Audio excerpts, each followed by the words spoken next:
Oui, bonjour, donc Denis Dubois, je suis professeur des universités.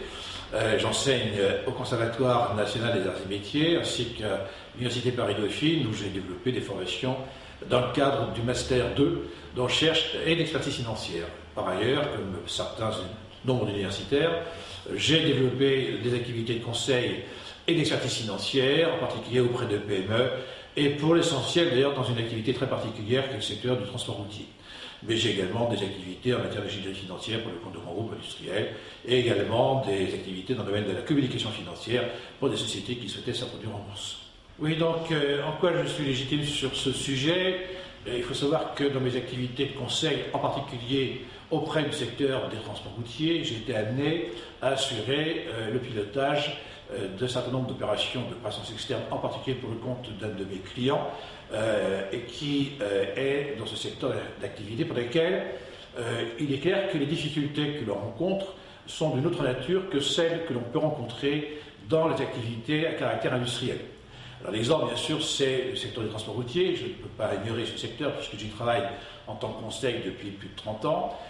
C'est un métier qui est un métier axé sur les services, certes à caractère industriel, mais qui pour l'essentiel s'appuie sur la maîtrise des procédures, des hommes qui sont d'ailleurs souvent laissés sur la route eux-mêmes pour assurer la prestation de services qui est demandée aux transporteurs. C'est plus difficile en fait à assurer en matière d'intégration, généralement des opérations de croissance externe, puisque l'essentiel du savoir-faire, l'essentiel de la qualité intrinsèque de l'activité, elle se situe chez l'individu, et bien évidemment dans les procédures qui doivent être à même de respecter dès lors que l'entreprise, la base en fait, de l'entreprise peut être éloignée du lieu où le service s'est rendu. Donc une très grande délégation d'activité, de responsabilité qui suppose au niveau des groupes une qualité dans la mise en place de procédures à même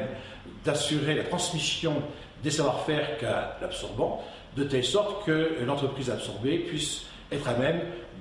d'effectuer les activités dans au même niveau de qualité requis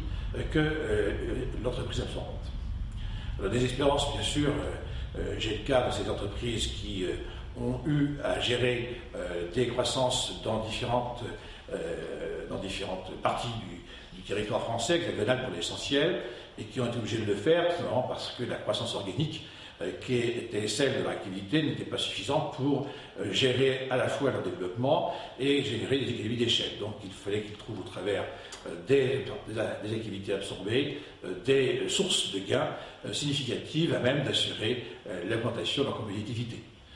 Alors les challenges en matière de bonnes pratiques, bien sûr, c'est pour l'essentiel la mise en place dès le départ dans la croissance externe des procédures en matière de suivi